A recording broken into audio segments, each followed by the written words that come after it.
The man known to history as Arthur Seyss-Inquart was born on the 22nd of July 1892 in the village of Stanneren, in the Moravia region of the Austro-Hungarian Empire.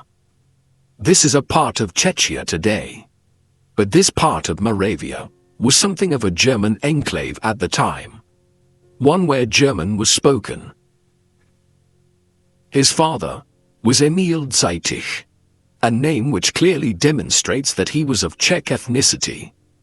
Emil legally changed his name to Seyss-Inquart in an effort to appear more German-sounding.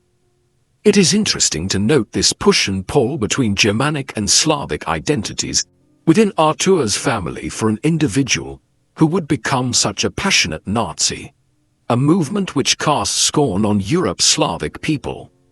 Arthur's mother was Augusta Hierenbach, a woman of German ethnicity, making Arthur part Czech and part German. Augusta and Emil had 5 other children before Arthur was born.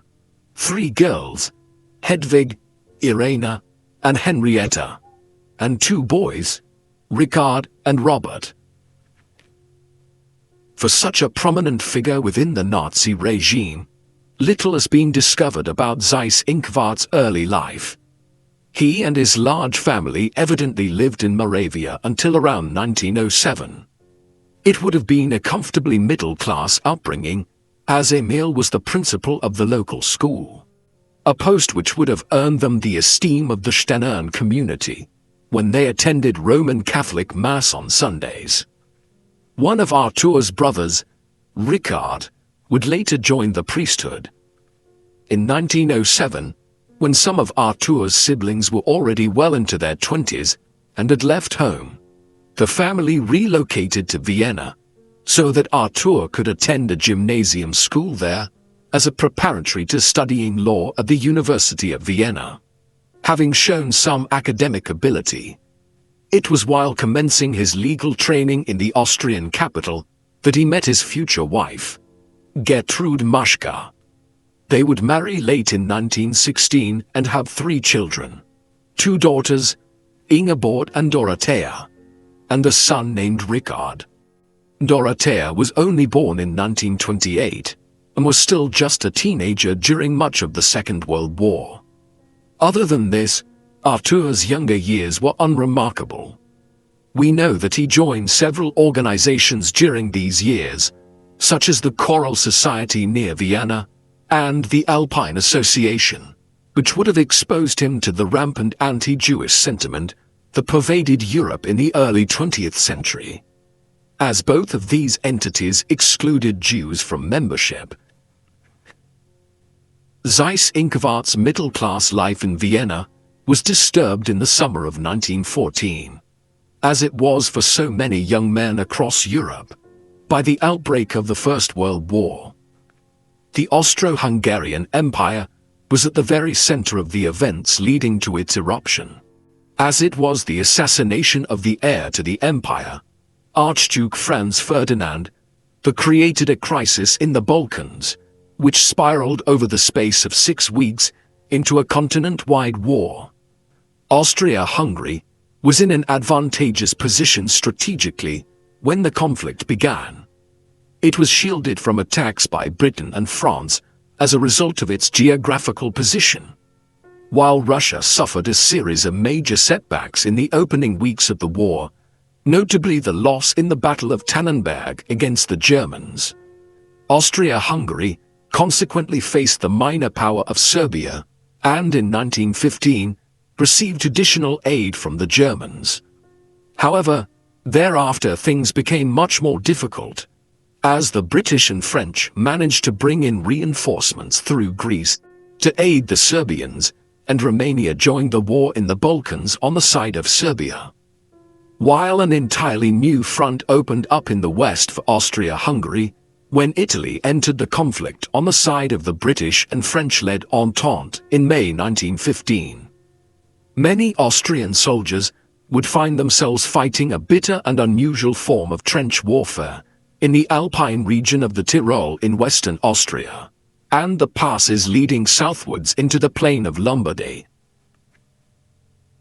Seyss-Inquart would fight on several of these fronts during the war. Testifying before the Nuremberg Tribunal in 1945 and 1946, he noted that he enlisted not long after the war broke out. He would have been 22 years old at the time. He was subsequently assigned to the Tyrolean Kaiserjäger, an infantry division. He saw service against the Russians, Romanians and Italians, and so was present on all of the major Austro-Hungarian fronts in the war. He was wounded on one occasion and was decorated for his military service, earning 3 separate commendations for bravery, though what exactly was involved on these occasions is not clear. In late 1916 and into 1917, he was granted a period of furlough, presumably as he recovered from being wounded. It was during this time back in Vienna that he married Gertrude, and also managed to complete his law degree after it was interrupted by the outbreak of the war. Asked to comment at Nuremberg about what his lasting impressions of the conflict 3 decades earlier were, he noted extensive discussion of the 14-point plan that United States President Woodrow Wilson had issued in January 1918 as a framework for the post-war settlement. Article 10 had declared that the various national peoples living in the multi-ethnic and multilingual Austro-Hungarian Empire should be allowed autonomous development. Seyss-Inquart claimed that he and his fellow soldiers on the front lines in 1918 knew that this signaled the end of the Austro-Hungarian Empire, and highlights the manner in which ethnicity and nationality was central to the wartime experiences of a great many soldiers in Central Europe. The First World War came to an end in November 1918, when Germany finally surrendered to the Entente powers.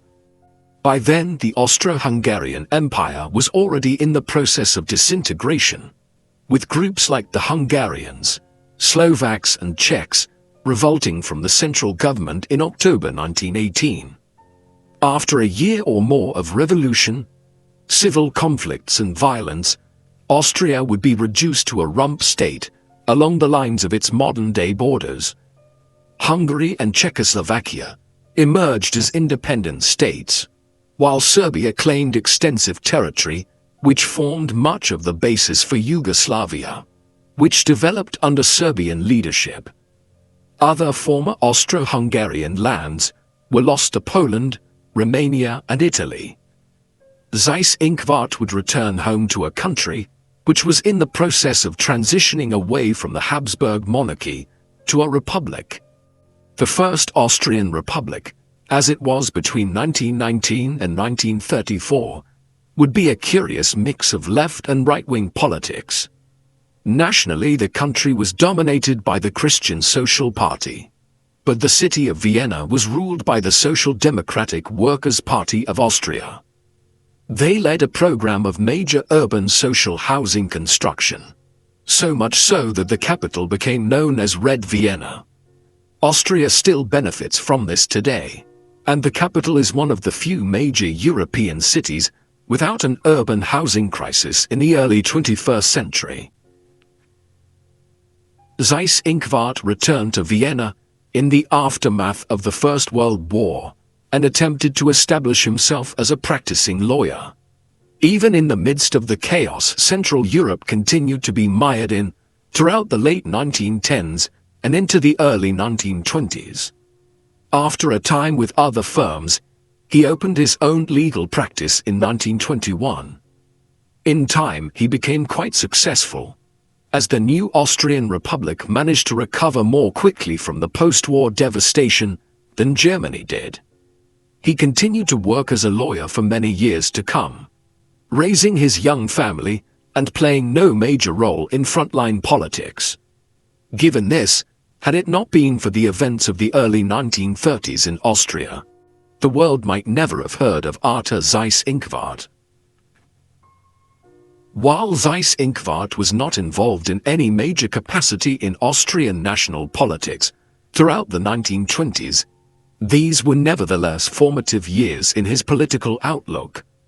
He became a reasonably open-minded political figure after the war, claiming that he had friends who supported the Christian Social Party, the Social Democratic Workers' Party, and others besides. Political outlook did not shape who he associated with. Yet at the same time, he did have some firm political views of his own. Despite his mixed German and Czech heritage, Seyss-Inquart emerged from the First World War as a pan-German nationalist. He was an ardent believer in the idea that the Germanic people of Central Europe should be unified into one state, claiming later at Nuremberg that this was, quote, the only political idea I adhered to after 1918. He was not alone in this, and when plebiscites or referenda were held in various parts of Austria on the issue of uniting with Germany in the years after the war, they were invariably supported by well over 90% of voters.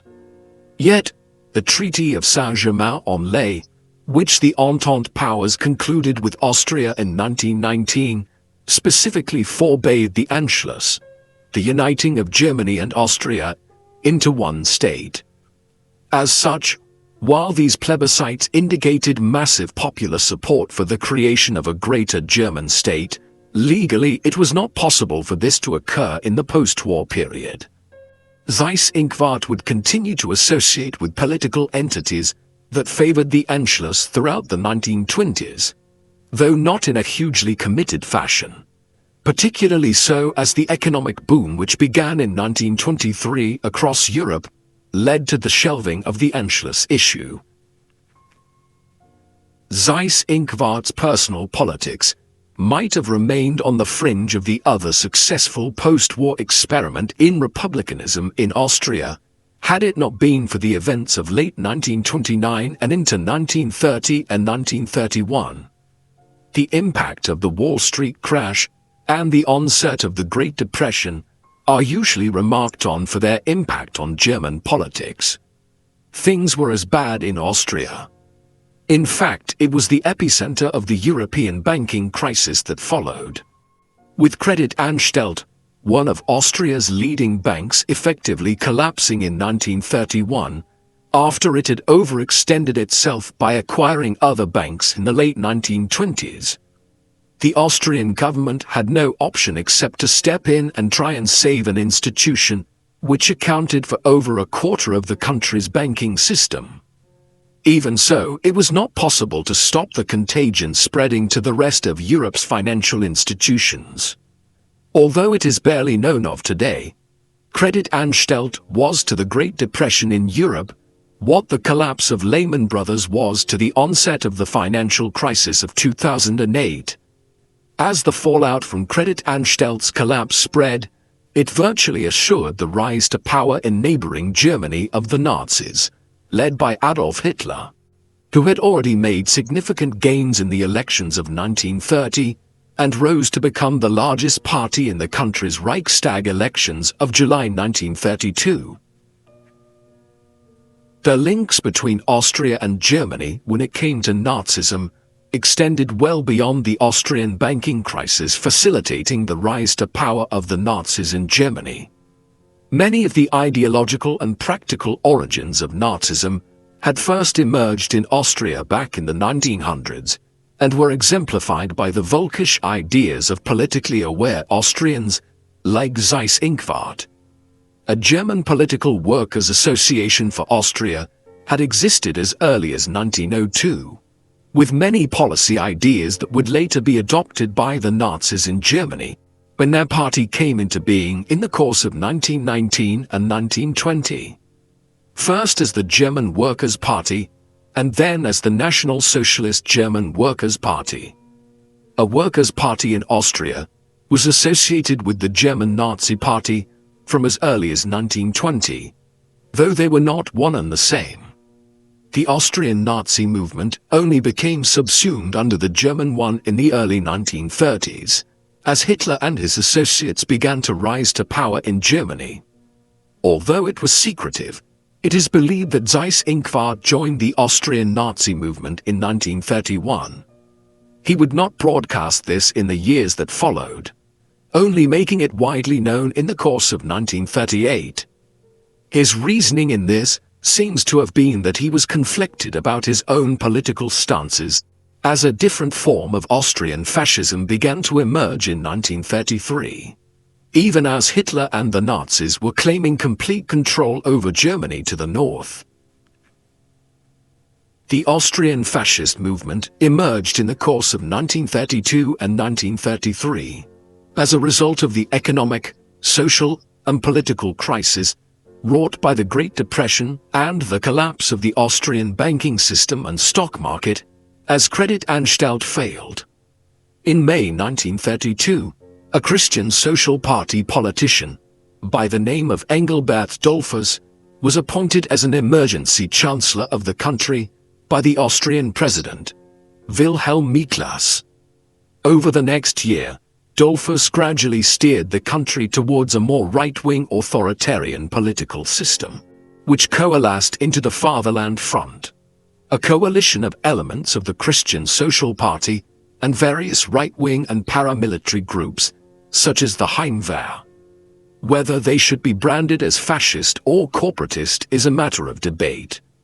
One of their key concerns was to prevent the rise of communism in Austria, while the Fatherland Front would also emerge as the defenders of an independent Austria that would not be subsumed into a greater Germany.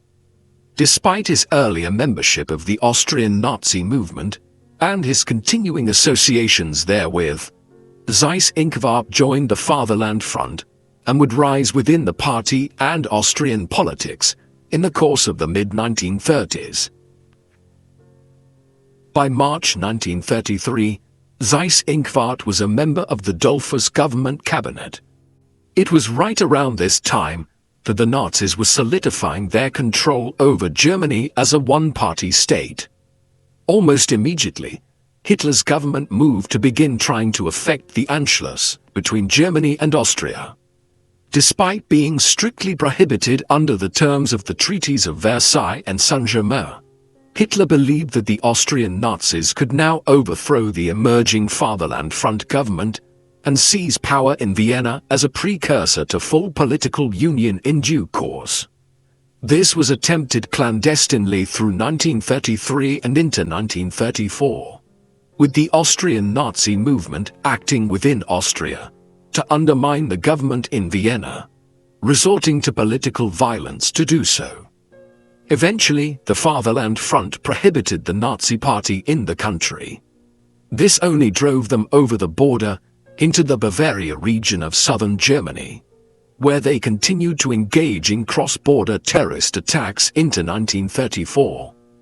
All of this culminated on the 25th of July 1934 in the assassination of Chancellor Dollfuss by a group of militant Austrian Nazis in Vienna. This audacious action provided the much-needed pretext for Dollfuss's successor as head of the Fatherland Front and as Chancellor of Austria, Kurt Schuschnigg, to initiate a wide-ranging crackdown on the Nazis, arresting many of those associated with the assassination and having them executed after short trials. By 1935, he had stabilized the political situation and galvanized public support for the Fatherland Front as the rulers of Austria, aided considerably by a marked improvement in the Austrian economy in the mid-1930s.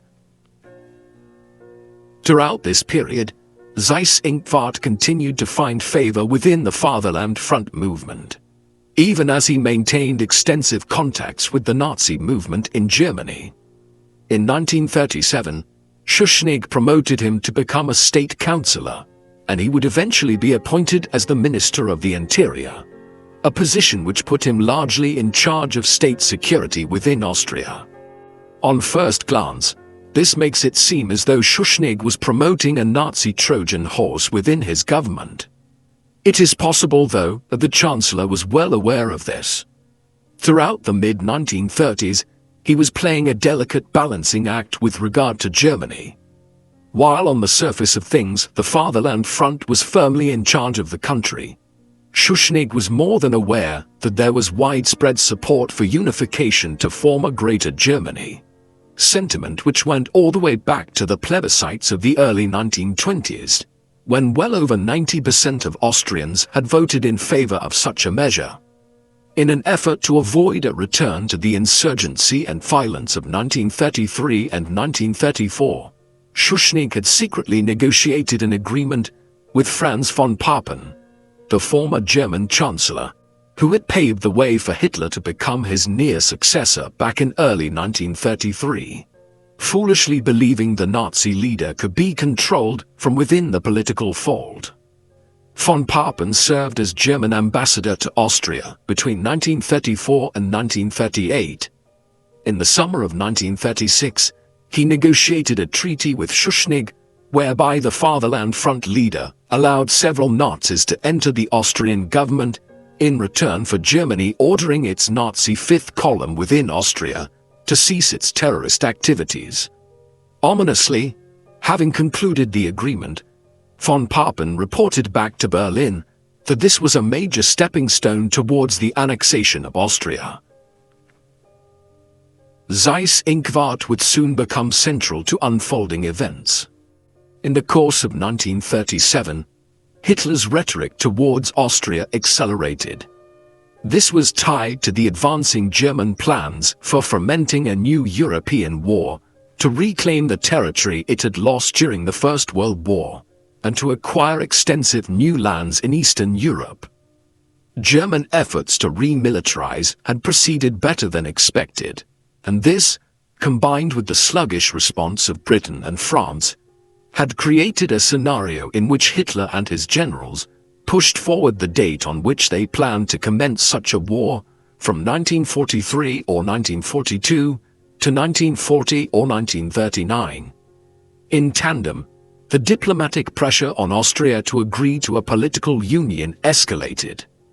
In an effort to allay the crisis, Schuschnigg crossed over the German border and visited Hitler at his Alpine retreat in southern Germany, very near Austria, in early 1938. At the conference, he agreed to grant further concessions to the Nazis, including the promotion of Seyss-Inquart, whose loyalties were now becoming much clearer, as Minister of the Interior. Even with this agreement in place, Hitler and the Nazis did not relent. Violence and unrest spread across Austria, and by early March, Hitler was calling internationally for the Anschluss to occur. Seyss-Inquart would be at the very heart of events which followed.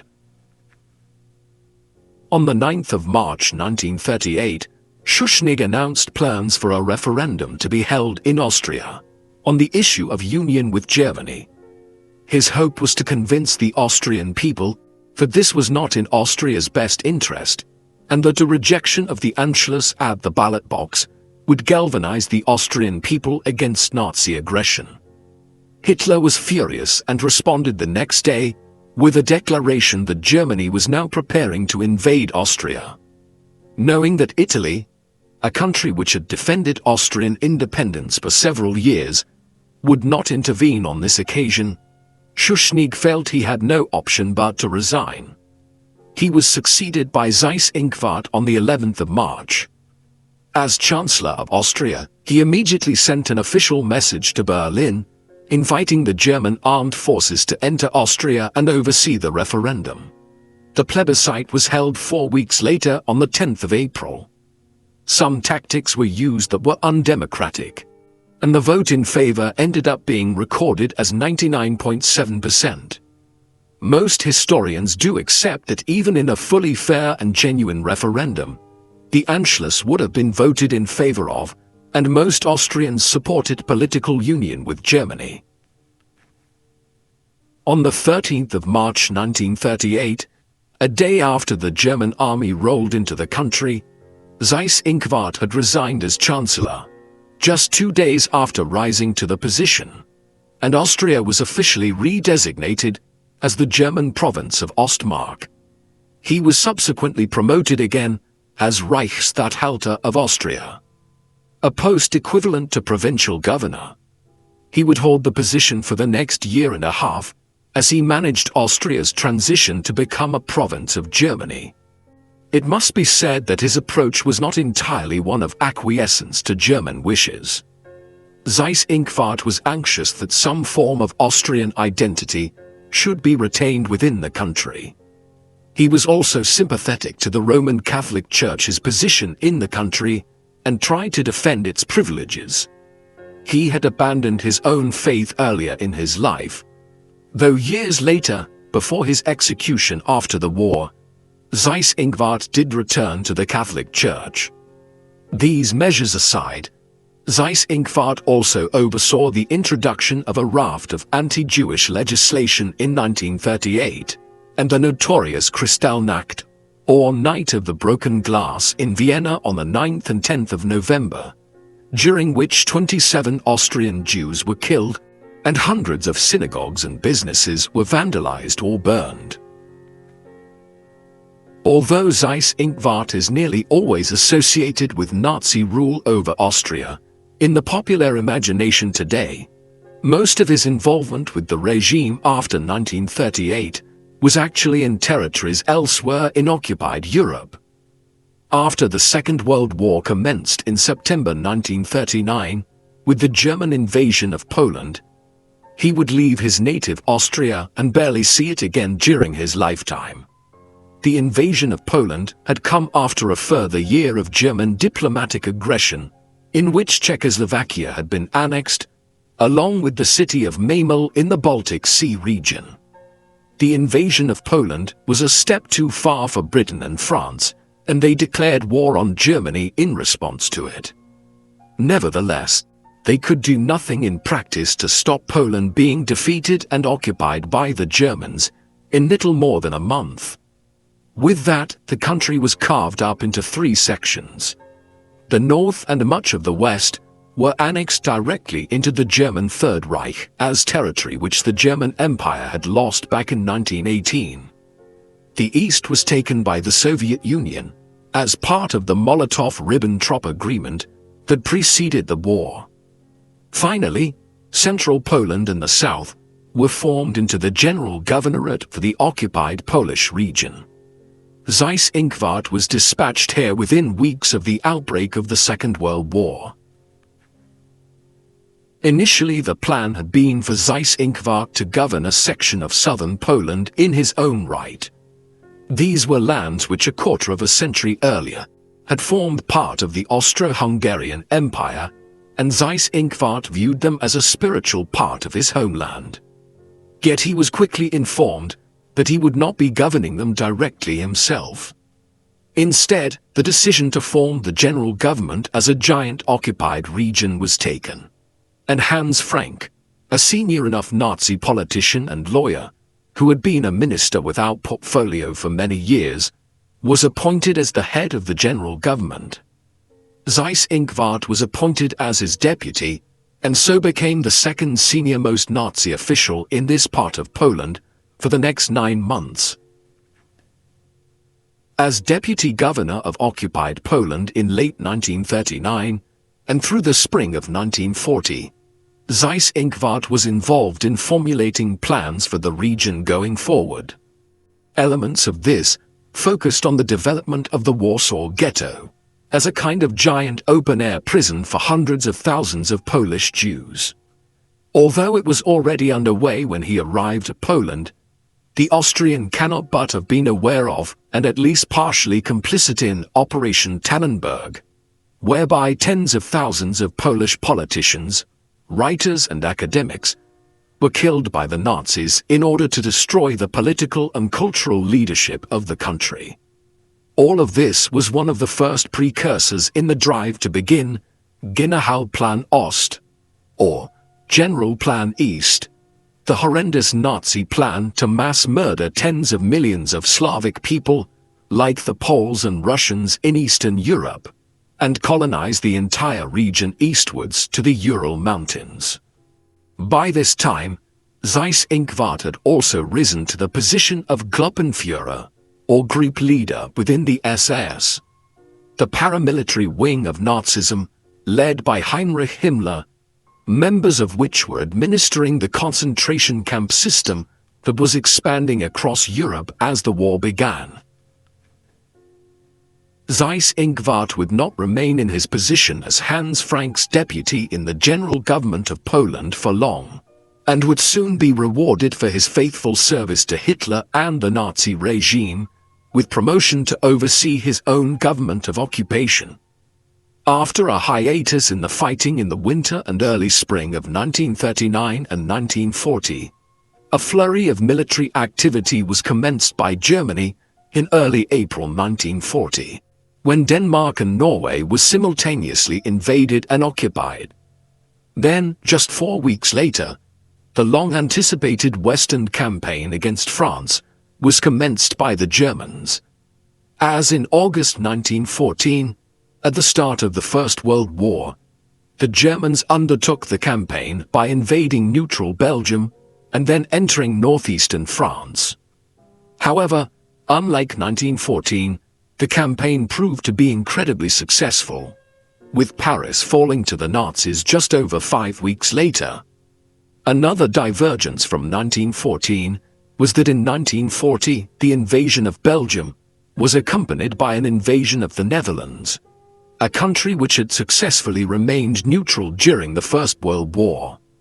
It was not so fortunate during the Second Global Conflict, and after a campaign of less than a week in mid-May 1940, the government of the Netherlands surrendered in the face of overwhelming odds. An occupied government was quickly established in Amsterdam. It was briefly headed by Alexander von Falkenhausen, but after just 2 weeks, he was sent to head up the government of occupied Belgium.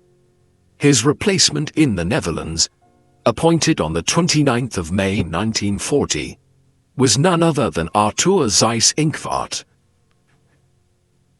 Seyss-Inquart arrived not long after to head up the government of the Netherlands. The heads of the Dutch political system, including Queen Wilhelmina, had fled their country into exile in London in mid-May. So Seyss-Inquart would not just be a military governor, but head of the civil government here. What was termed the Reich Commissariat Nederlanden, the Empire's Commissariat of the Netherlands.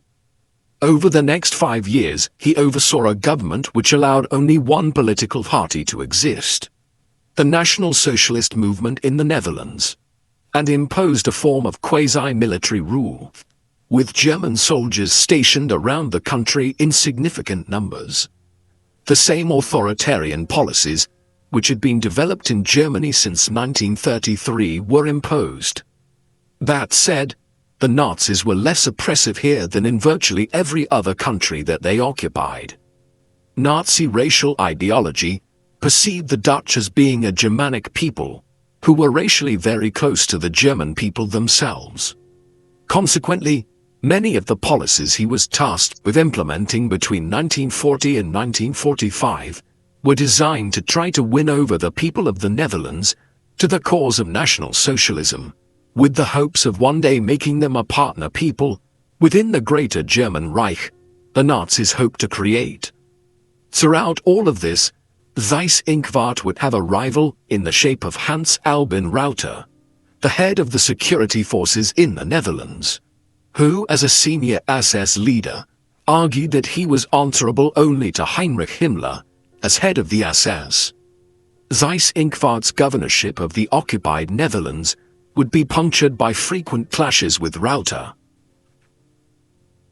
Much of Seyss-Inquart's time as governor was dominated by issues of managing Dutch society and how National Socialism was imposed on the people of the Netherlands.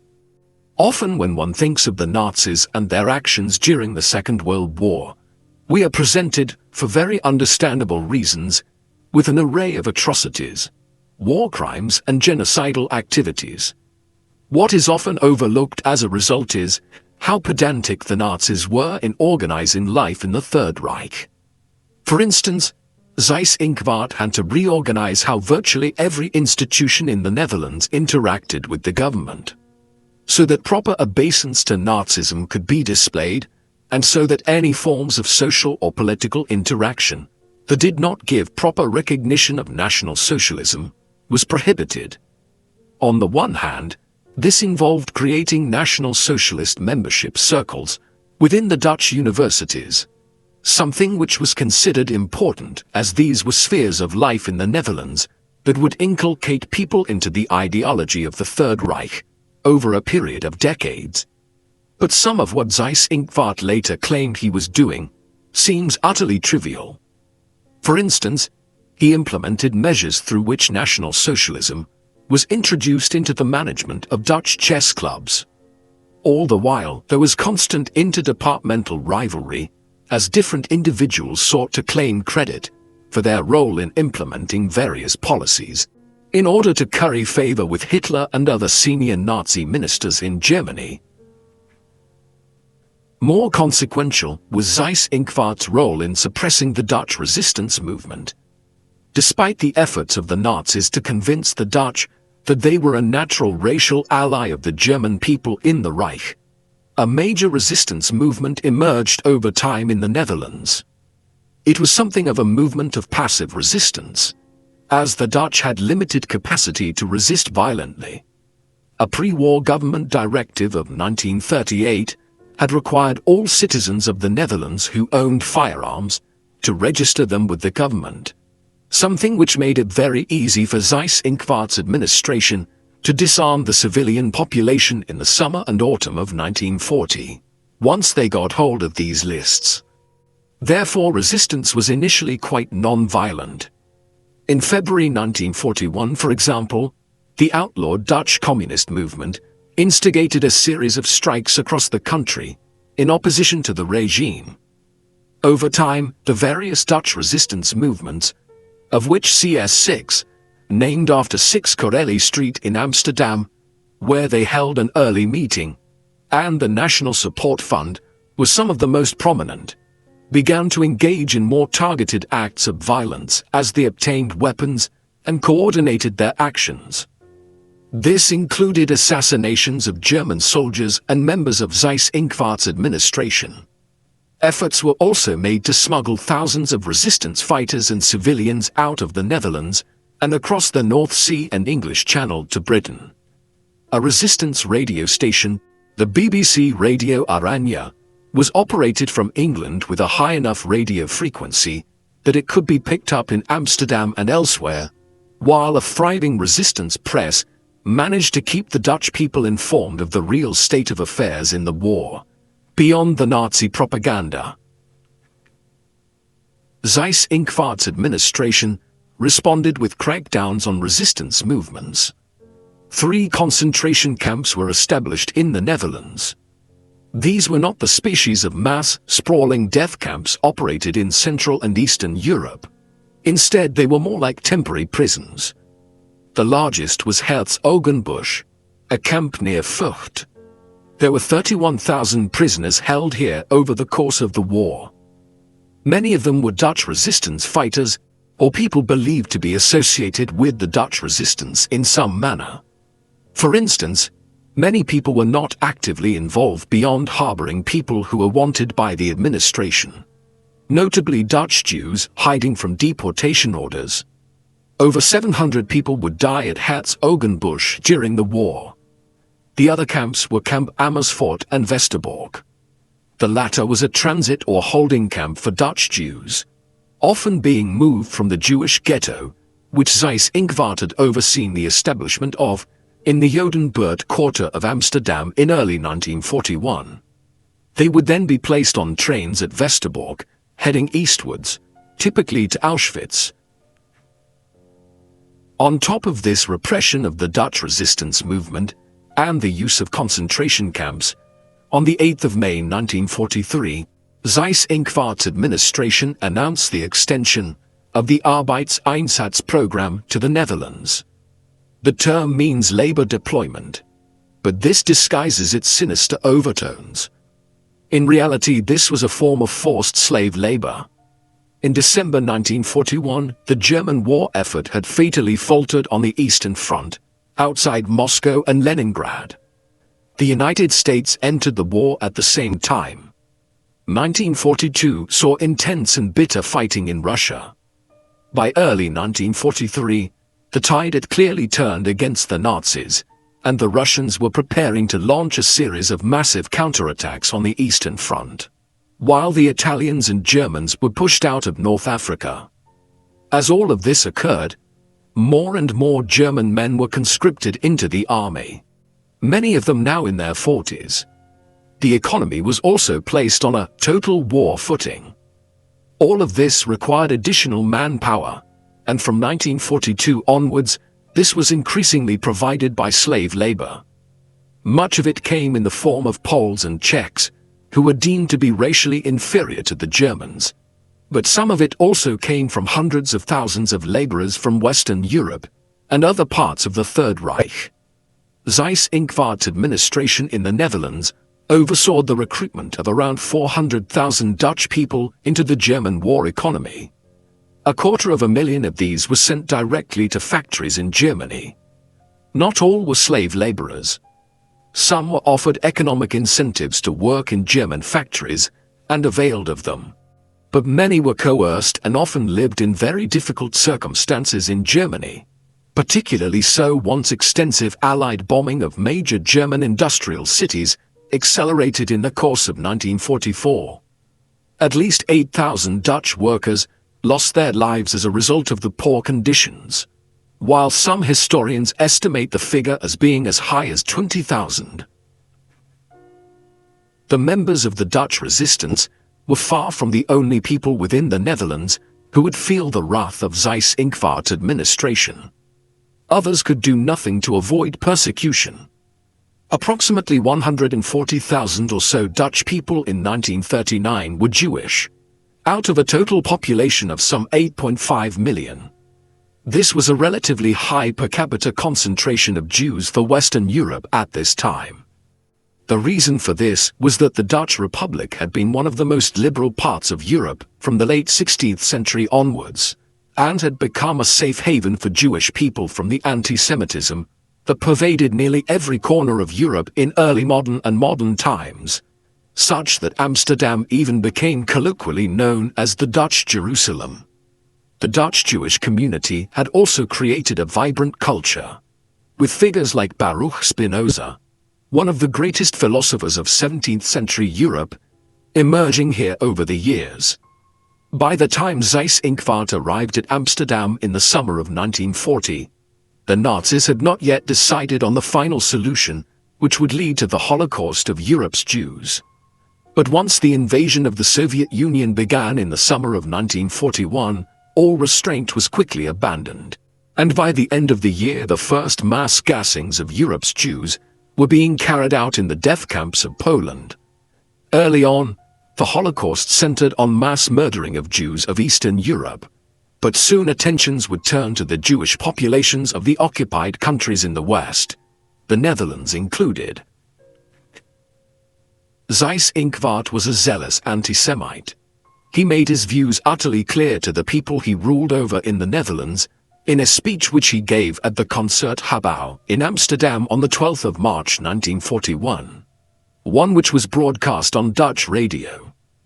The text was also later written out and published as a leaflet. Here he stated that, quote, "We do not consider the Jews to be members of the Dutch nation. The Jews are the enemy with whom no armistice or peace can be made. Do not expect me to lay this down in a regulation, except in police measures. We will smite the Jews where we meet them, and whoever goes along with them must take the consequences." This zealous stance was reflected in how the Holocaust played out in the Netherlands. The persecution of the Jewish population here was more severe than anywhere else in Nazi-occupied Western Europe, with many packed into the Judenburg in Amsterdam from early 1941. Here their rights and freedoms were gradually taken away. A fence was erected around the district, guarded by SS and German soldiers. All Dutch Jews had to register with the government in January 1941, and over the course of 1942, rights like the ability to make phone calls or drive a car were taken away. Then the raids began, and Seyss-Inquart's government began sending the country's Jewish people to Westerbork concentration camp. Eventually, 3/4 of the Jewish community of the country were sent by train from Westerbork to Auschwitz-Birkenau, where nearly all of them were killed between 1942 and the end of 1944. Less than 25% of the Jewish population of the Netherlands survived. Most of these did so because they were actively aided by the Dutch resistance. These unusually high death tolls have been attributed to the zealotry of Seyss-Inquart and other senior members of the Nazi administration in the Netherlands, such as Franz Schmidt, the propaganda minister in the country, and Hans Rauter, the head of the SS and security in the Netherlands. This intense implementation of the final solution in the Netherlands under Seyss-Inquart's rule extended to children and until late in the war. Anne Frank and her family were only finally discovered in their hidden annex in Amsterdam in the late summer of 1944, long after the result of the Second World War was clear for all to see. They were transported to Bergen-Belsen concentration camp in Germany itself, where she died in either February or March 1945, even as the Soviets were beginning to encircle Berlin in preparation for the siege of the German capital. The strategic situation of the Netherlands changed considerably in the summer of 1944. On the 6th of June that summer, the long-awaited Western Front was opened by the Allies when the D-Day landings commenced the Normandy campaign in northern France. An extensive campaign followed over the next 3 months, concluding in the liberation of Paris, while a separate Allied invasion of southern France, one which is almost always overlooked in accounts of the war, quickly succeeded in liberating southern France and the Central Massif. The port of Antwerp fell to the British, Americans, French and Canadians and other allies on the 4th of September 1944. Logically, the next step was to try to liberate the Netherlands. However, Operation Market Garden, an initiative to parachute Allied troops into the region around Eindhoven and Arnhem to secure bridgeheads over the River Rhine, met with difficulties in the second half of 1944. As a result, the Allied High Command decided on a different strategy. In October, they focused on securing the course of the River Scheldt, so that the riverine entry into the port of Antwerp was secured. With this done, they would invade Western Germany from further south, and leave the Netherlands under Nazi occupation. Concluding that the costs of trying to liberate the country outweighed the benefits, when the real strategic imperative lay in entering Germany itself and securing as much of the country as possible before the Soviets did. Thus the Netherlands would remain under the control of Seyss-Inquart's government for the remainder of the Second World War. While the Allies would not attempt to liberate the Netherlands again after the failure of Operation Market Garden, developments in the war as a whole had emboldened the Dutch resistance movement. This was epitomized in a strike of railway workers in the mid-autumn of 1944. In retaliation, Seyss-Inquart ordered restrictions on food supplies in the western provinces of the Netherlands, where the main cities were, and where the opposition to his administration was most intense. This was one of the major precursors, along with the general isolation of the Nazi-occupied Netherlands from most of Europe, for the growing food shortages in some parts of the country, which led to famine-like conditions in the winter of 1944. The Hunger Winter, as it is known, would eventually claim the lives of over 20,000 people. Malnutrition was rife throughout the country, and many more would have died had it not been for an agreement whereby neutral Sweden was allowed to deliver shipments of flour into the country from January 1945 onwards. Even thereafter, the food crisis remained severe. It was only alleviated when Seyss-Inquart's occupation government reached an uneasy agreement with the Allies in April 1945, whereby the British Royal Air Force would airdrop supplies of food into the Netherlands in missions known as Operation Manna and Chowhound, with the proviso being that the Germans would not fire on the Allied planes. Seyss-Inquart's zealous Nazism and implementation of the final solution in the Netherlands, as well as his refusal to surrender to the Western Allies, even as famine developed in the Dutch provinces, and the Americans, British and their allies surrounded them by land and sea, earned the Austrian the favor of Hitler. In Berlin, as he prepared to take his own life in late April 1945, Hitler drew up a brief last will and testament. In it, Seyss-Inquart was promoted to one of the most senior positions in the Third Reich, the post of foreign minister, replacing Joachim von Ribbentrop.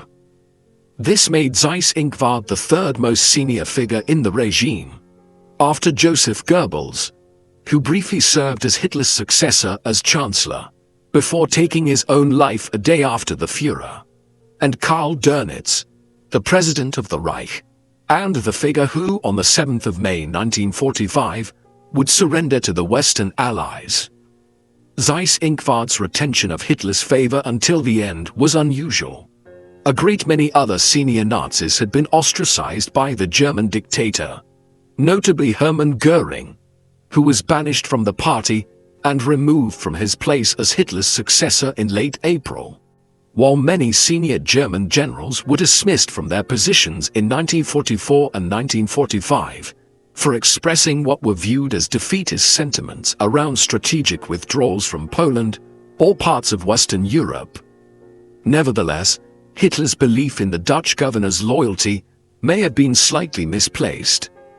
In his memoirs written many years later, the Nazi architect and later armaments minister, Albert Speer, claimed that he had met with Seyss-Inquart in northwestern Germany in late March 1945, at which time he told him that he had made overtures to the Allies to surrender, fearing that Hitler would order him to breach the many dams used to reclaim land in the Netherlands centuries earlier, flooding much of the country in the process. If what Speer reported was accurate, the negotiations do not appear to have led anywhere.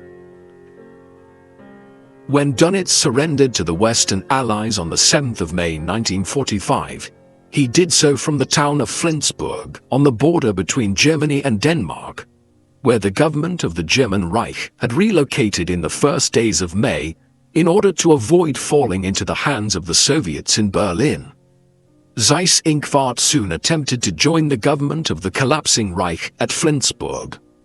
Already in April 1945, the Allies had begun sending troops into the eastern Netherlands from northwestern Germany, after weeks of bombing German positions in the country, where V-2 rocket installations that could fire at Britain were still functional into 1945.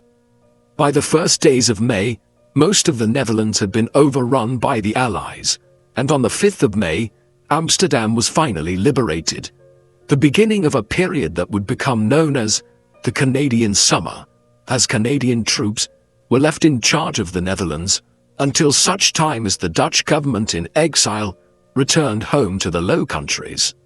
By the time the Amsterdam garrison surrendered, Seyss-Inquart was in Germany, desperately trying to make his way through Oldenburg and other regions to Flensburg. He would never get there. He was arrested by a contingent of British troops in Hamburg. As such, even before the Second World War came to an end, Seyss-Inquart was in Allied hands. The governor of the Netherlands was one of the prize captives of the Allies after the war. A very large number of the leading figures in the regime were dead or had disappeared by the summer of 1945. Hitler and Goebbels had both taken their own lives.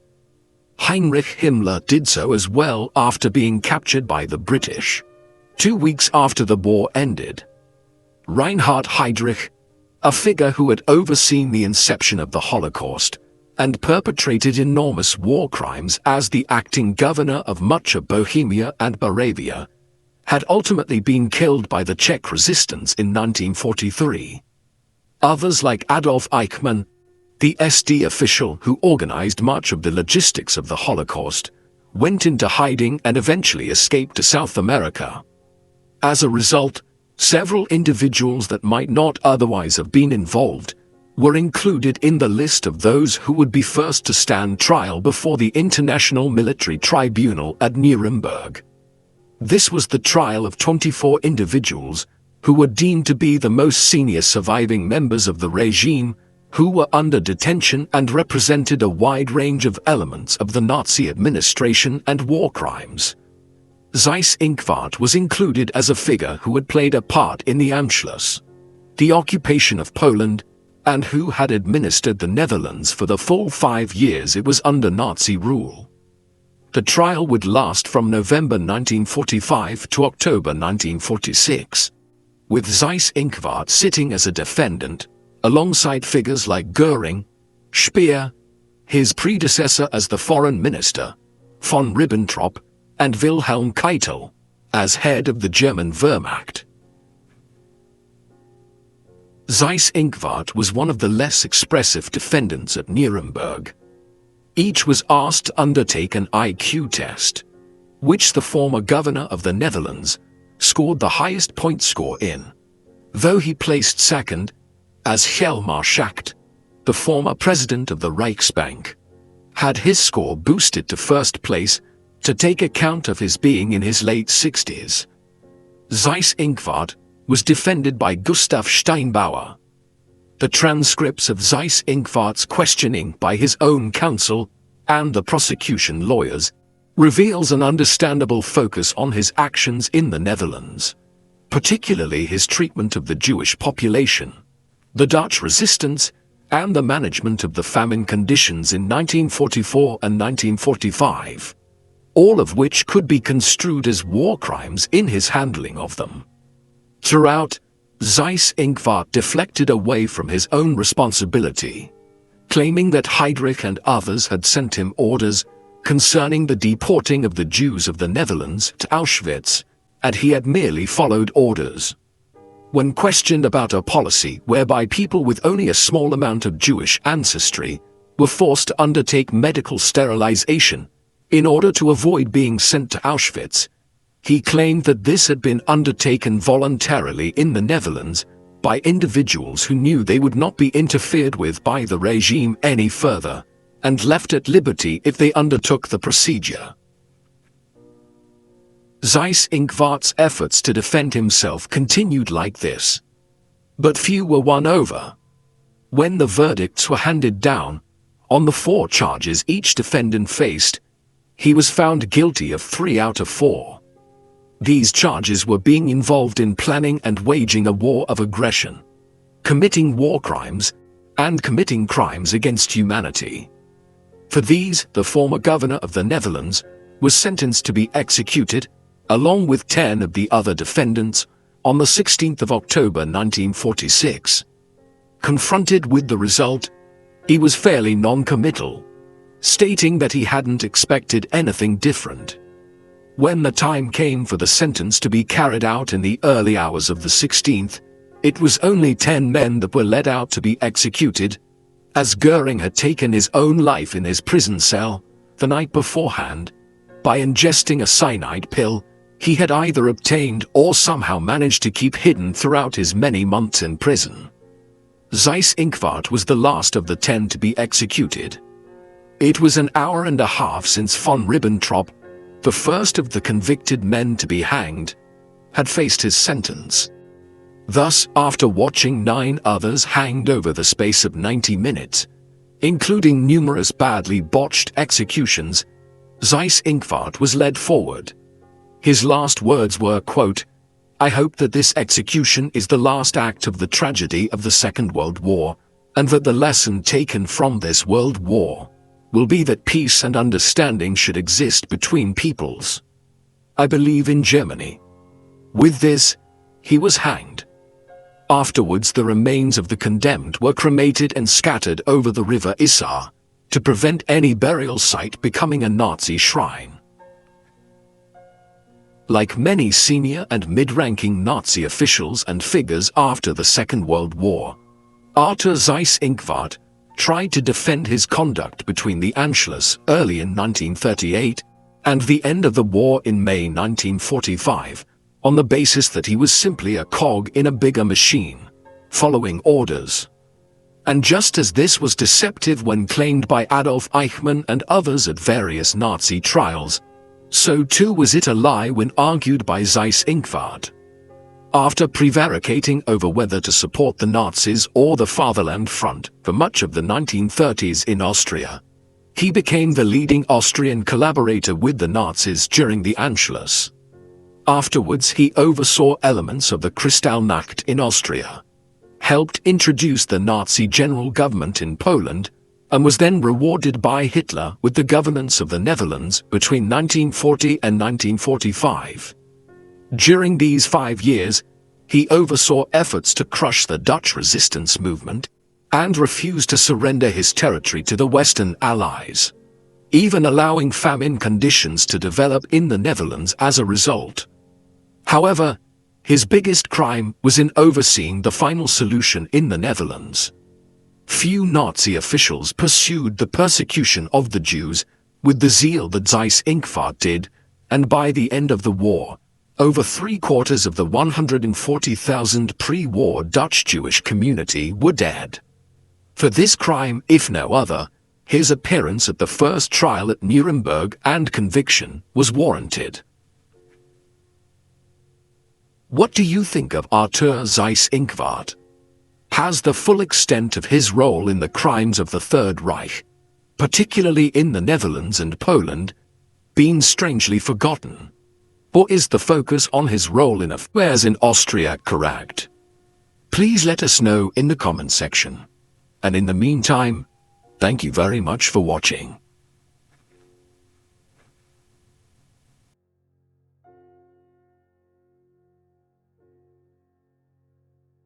If you find this video interesting and useful, don't forget to subscribe to the channel and turn on the notification bell to stay updated with the latest videos.